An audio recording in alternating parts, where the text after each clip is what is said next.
Ni jambo la pili ni kuhusu tuhuma ya udanganyifu kwa maana ya forgery pamoja na maneno mazima ambayo Maulida Anna Komu aliyazungumza jana. Kwanza akasema hata hajawahi kumfahamu hata wakili mwenyewe. Kwa ndaomba nianzie kwanza hapo.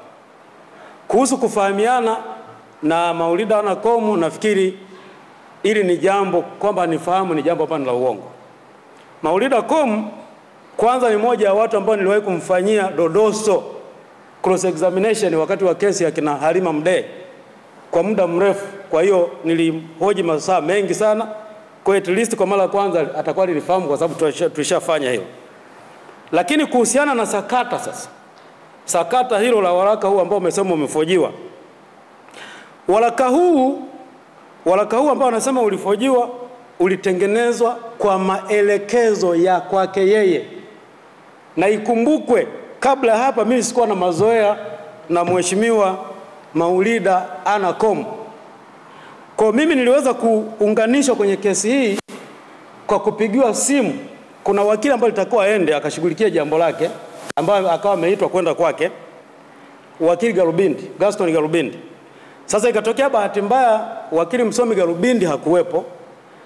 Kwa hiyo ikabidi sasa waombe mtu wa kuongozana na huyo mtu mwingine ambaye alikuwa amemuomba amsaidie kupata wakili kwenda kwake Kigamboni, na ndipo nikaja nikatafutwa mimi kwenda kumsaidia kwenda kwa ajili ya kuandaa nyaraka hii, kwa sababu alikuwa yeye hoja yake aliyokuwa nayo anasema hiyo kesi namba 8323 ya mwaka 2025 dhidi ya Chadema, anasema yeye alirubuniwa kuingia kwenye kesi ile. Kwa hiyo alikuwa anahitaji wakili ambaye atamguide au atamuongoza namna ya kuweza kujiondoa kwenye kesi ile.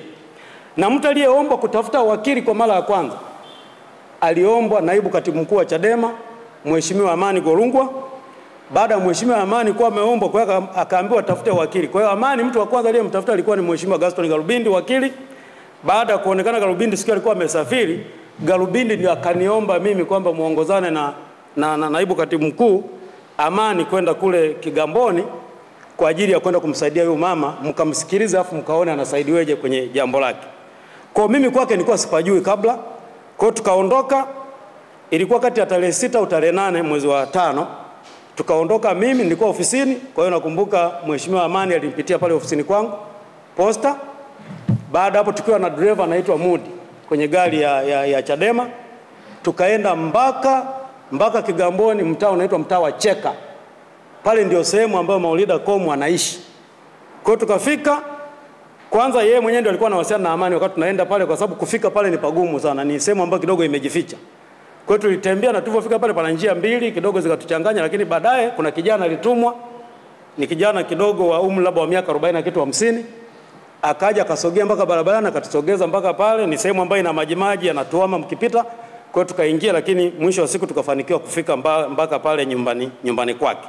Kwa tulipofika pale tukaongea naye, akatueleza kwamba kwa kweli yeye watu waliomfuata kwa ajili ya kufungua kesi hii hawakumwambia kwamba analenga kufungua kesi ambayo inaenda kuzuia shughuli za chama ambacho yeye ni muasisi wake. Kwa alivyokuja kugundua akasema, nimeona nimeumia sana, siwezi nikaendelea kuhujumu chama changu. Kwa ndio maana nimewaita ili muweze kunisaidia namna ya kuweza kuniongoza jinsi ya kujitoa kwenye kesi hii na kuniandalia nyaraka. Kwa baada kwa tumezungumza yale yote, basi kwa sababu nilikuwa nimetembea na laptop, nakumbuka tulifanya ile zoezi pale nyumbani kwake, ikaandaliwa nyaraka. Baada hapo tukaenda kuichapa, na tulipata shida kwa sababu stationery pale zipo mbali sana. Kwa tukaenda sehemu ya mbali sana mpaka tukapata stationery Kigamboni, tukaenda tukaprint copy za kutosha, na baadaye tukarudi nazo mpaka pale nyumbani kwake. Na nitaelezea nyumbani kwake papo vipi, kwa sababu ni sehemu ambayo nimeingia na ifahamu vizuri, na ilikuwa ni malango ya kwanza kwenda hiyo siku. Kwa hiyo tuliporudi nazo pale akaja akaziangalia, mwishoni akasema, jamani nimefurahi nimezipokea, lakini kwa sababu na watoto pia naomba nisisaini leo zibakie. Kwa hiyo ninavyosema kwenye tarehe 6 au 8 tulipoenda mwezi Mei hakusaini siku ile. Kwa akaomba zibakie ili akae na watoto wake kwanza mahali pale, ili apate muda kuweza kutafakari pamoja na watoto, alafu baadaye aweze kuamua kwamba ana proceed kwenye stage sasa ya kusaini zile nyaraka au la. Sasa bahati nzuri ilipofika mnamo tarehe 15 mwezi wa 5 2025 siku ya Jumapili, palikuwa na kikao cha baraza la wadhamini ya Chadema, ambapo Maulida akahudhuria, akakutana na wajumbe wengine wa baraza ambao sitaweza kuwataja hapa, itakapofika stage yake nitataja. Alipofika pala kaeleza yale na akaonyesha kusikitika kwake kwamba kuna watu wamemrubuni. Palikuwa na shinikizo la watu ambao sitawataja kwa sababu wengine ni viongozi kwenye serikali pia, lakini ikifika wakati tutaweza tukazungumza. Kwa walimshinikiza, lakini anajuta sana kwa kitendo ambacho kimefanyika. Kwa akasema naomba wenzake wamsamehe na yupo tayari kuendelea kutumikia chama, na hiyo kesi yeye hatataka kuendelea kuwepo, atajiondoa. Kwa hiyo akaomba kwamba sasa tarehe 16 mwezi Mei, siku hiyo ufuatia 2025, yupo tayari zile nyaraka kuzisaini. Kwa hiyo mtu aende pale akamshuhudia sign ili hatimaye zifailiwe na yeye kuweza kuitoa kwenye kesi. Utaratibu ulifanyika na hilo zoezi lilifanyika pale kwake, na akiwepo Amani Guruku, naibu katibu mkuu wa Chadema, akasaini yule mama. Na baada ya kuwa zimesainiwa zile nyaraka, na labda kuna kitu kimoja nikisisitize, kwa sababu ya unyeti wa zile nyaraka, kwa sababu kwa hali ya kawaida, kwa sababu ni nyaraka ya kujitoa kwenye kesi, angeweza kusaini hata wakili peke yake. Lakini kwa sababu ni jambo ambalo linahusu haki ya mtu kujiondoa kwenye kesi, ile nyaraka iliandaliwa lisaini yeye na akasaini wakili. Kwa hiyo kuna counter signing ya pande zote mbili. Signature yake ipo pale, na baadaye mweza mkapitia mkaona document. Na hata ukiangalia signature ile aliyoisaini na signature yake iliyopo kwenye document hizo zingine zote, haina utofauti wote, ni kitu hicho hicho. Kwa hiyo akaenda kasaini pale, tukashuhudia mbele ya katibu mkuu, alikuwepo pale. Lakini sikia alikuwepo na kijana wake mwingine pamoja na binti mwingine mdogo pale nyumbani kwake. Kwa hiyo Maulida Anacom akazisaini zile nyaraka, na alivyozisaini, nakumbuka ilikuwa ni kwenye tarehe 19 sasa mwezi Mei 2025, ndio tukaenda kuzifaili kwenye mfumo wa mahakama ambao ni ile wanaita nini, electronic case management system. Kwa tukaifaili, na baadaye control number ikatoka, ikalipiwa. Baada ya kulipiwa, baada hapo ikawa inasubiria sasa tarehe ikija, utaratibu wa kawaida ukisha sign notice kama hiyo, siku kesi inakuja, mnapata nafasi ya kwenda address mahakama, kwa maana ya kuiambia kwamba tuna notice kwa ajili ya kukamilisha ule mchakato.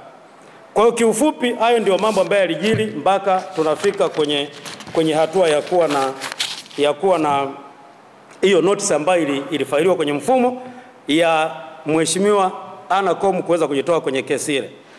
Sasa nimezungumzia kama nilifika nyumbani kwake. Naomba nizungumzie mazingira ya pale nyumbani kwake.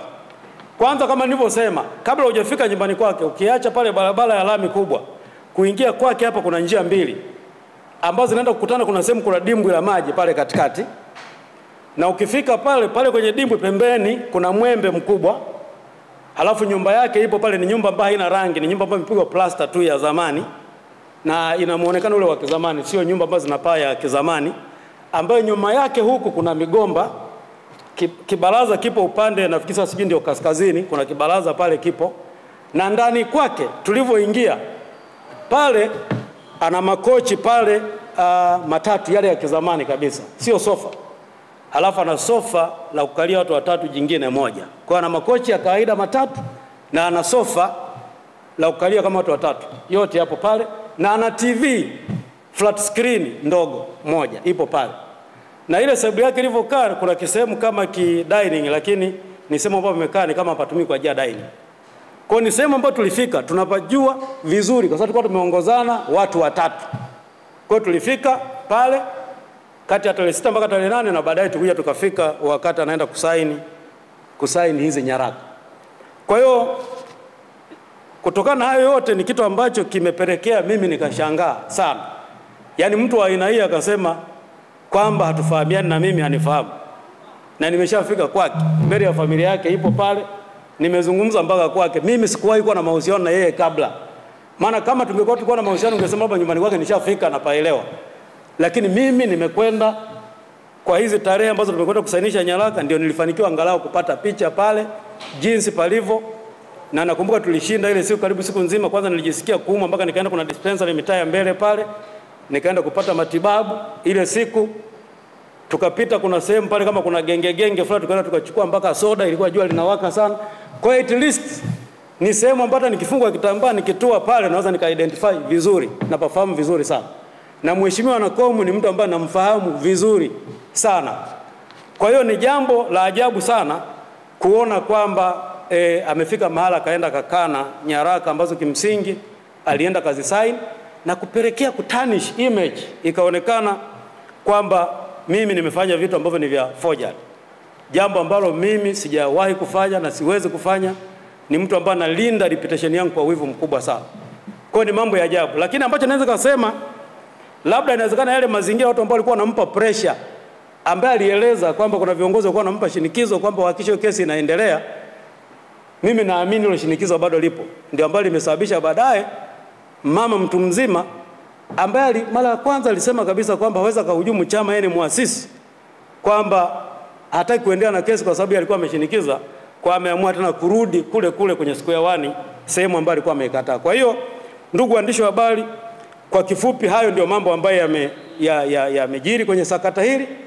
Lakini cha kusema tu ni kwamba mpaka hivi ninavyozungumza, hiyo amri ambayo mheshimiwa jaji aliyetoa siku ya jana, ambayo kimsingi ni haki yangu kwa sababu tayari imenigusa haki yangu, mpaka sasa hivi ninavyoingia kwenye press hii, nilikuwa nimeingia kwenye mfumo kwenye akaunti ya mahakama, sikuiona kama imeshaingizwa mpaka sasa. Sijajua kwa nini, kwa sababu kwa muongozo wa mahakama yenyewe kwa sasa hivi anatakiwa jaji anapomaliza kutoa maamuzi watu nakala yao ipatikane, waingize kwenye mfumo, iwe accessible kwenye public mara moja. Lakini mpaka ninavyozungumza haipo. Kwa hiyo kukosekana kwake inaninyima mimi fursa zingine za kuweza kuchukua hatua za kisheria. Lakini mpaka ninavyozungumza nimeshatoa maelekezo kwa timu yangu ya mawakili kwa ajili ya kufanyia kazi jambo hilo. Hatuwezi tukaruhusu maamuzi yanatolewa kwa kukiuka taratibu za utoaji wa haki. Hii ni nchi ambayo ipo inazingatia utawala wa sheria. Katika nchi mahakama ni chombo cha mwisho kwenye utoaji wa haki. Lakini mahakama pia inafungwa na misingi ya katiba, inafungwa na sheria, inafungwa na misingi ya asili ya utoaji haki.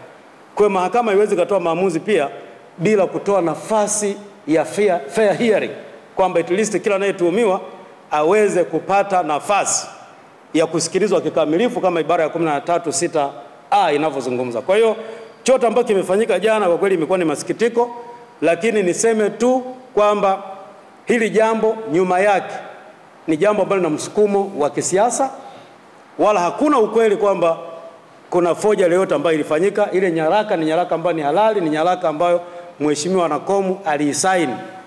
Kwa hiyo imenisikitisha sana, na baada ya kusema hayo naomba niweze sasa kuwashukuru sana once again waandishi wa habari na ndugu zangu wote ambao mpo mahali hapa kwa ajili ya press hii, na baada ya hapo nitakaribisha kama kuna maswali. Kwa elimu hizi na mengine mengi, usisahau kutembelea katika kurasa zetu za Facebook, Twitter, Instagram pamoja na YouTube.